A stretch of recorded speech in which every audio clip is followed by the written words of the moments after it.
Company അക്കൗണ്ട്സിൽ share capital of കമ്പനിയിൽ ഉള്ള പാർട്ട് നോക്കാം. ഒന്നാമത്തേത് ഓതറൈസ്ഡ് ക്യാപിറ്റൽ അല്ലെങ്കിൽ രജിസ്റ്റേർഡ് ക്യാപിറ്റൽ അല്ലെങ്കിൽ നോമിനൽ ക്യാപിറ്റൽ. എന്താണ് authorised capital? It is the maximum amount of capital that can be raised by a company by issue of shares.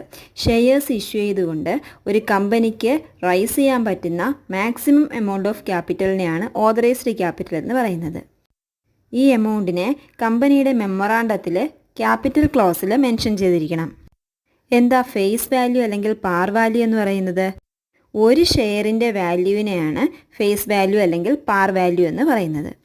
അടുത്തത് issued capital. Public subscribe ചെയ്യുന്നതിന് വേണ്ടിയിട്ട് offer ചെയ്യുന്ന ഷെയറിനെയാണ് issued capital എന്ന് പറയുന്നത്. എന്നാൽ പബ്ലിക്കിലേക്ക് സബ്സ്ക്രിപ്ഷന് വേണ്ടിയിട്ട് നൽകാത്ത ഓതറൈസ്ഡ് ക്യാപിറ്റലിൻ്റെ പാർട്ടിനെ പറയുന്ന പേരാണ് അൺഇഷ്യൂഡ് ക്യാപിറ്റൽ. അടുത്തത് സബ്സ്ക്രൈബ്ഡ് ക്യാപിറ്റൽ. പബ്ലിക്ക് സബ്സ്ക്രൈബ് ചെയ്യുന്ന ആ ക്യാപിറ്റലിനെയാണ് സബ്സ്ക്രൈബ്ഡ് ക്യാപിറ്റൽ എന്ന് പറയുന്നത്.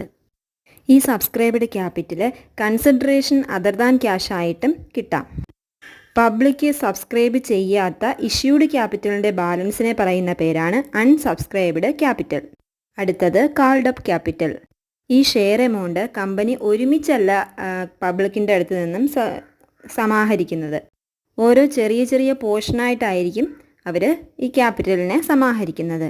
അപ്പോൾ അങ്ങനെ ഈ കമ്പനിയുടെ ഡയറക്ടേഴ്സ് ഡിമാൻഡ് ചെയ്യുന്ന പോർഷനെ പറയുന്ന പേരാണ് കോൾഡ് അപ്പ് ക്യാപിറ്റൽ.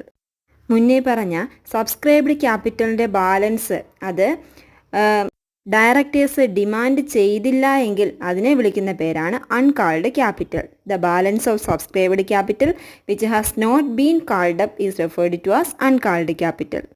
അടുത്തത് paid up capital. Share holders actually paid ചെയ്ത ആ പോർഷനെ പറയുന്നതാണ് paid up capital. Unpaid portion പറയുന്ന പേരാണ് കോൾസ് ഇൻ അരിയേഴ്സ്. ചുരുക്കത്തിൽ ഈ പെയ്ഡ് അപ്പ് ക്യാപിറ്റൽ എന്ന് പറയുന്നത് കോൾഡ് അപ്പ് ക്യാപിറ്റലിൻ്റെയും കോൾസ് ഇൻ അരിയേഴ്സിൻ്റെയും ഡിഫറൻസ് ആയിരിക്കും. അടുത്തത് റിസർവ് ക്യാപിറ്റൽ.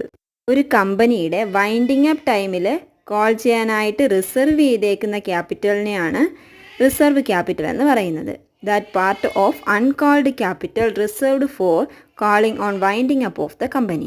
അതായത് ആ കമ്പനിയുടെ അസറ്റ്സ് ലയബിലിറ്റീസ് മീറ്റ് ചെയ്യുന്നതിന് വേണ്ടിയിട്ട് ഇൻസഫിഷ്യൻ്റ് ആകുമ്പോൾ ഈ റിസർവ് ക്യാപിറ്റൽ ഉപയോഗിക്കാം. വൈൻഡിങ് അപ്പിലേക്കല്ലാതെ അൺകാൾഡായിട്ട് ഏത് സമയം വേണമെങ്കിലും വിളിക്കാവുന്ന തരത്തിലുള്ള പാർട്ടിനെ പറയുന്ന പേരാണ് unreserved capital which can be called up at any time. ഇത് കമ്പനിയുടെ ക്രെഡിറ്റേഴ്സിന് ഒരു അഡീഷണൽ സെക്യൂരിറ്റി ആയിരിക്കും.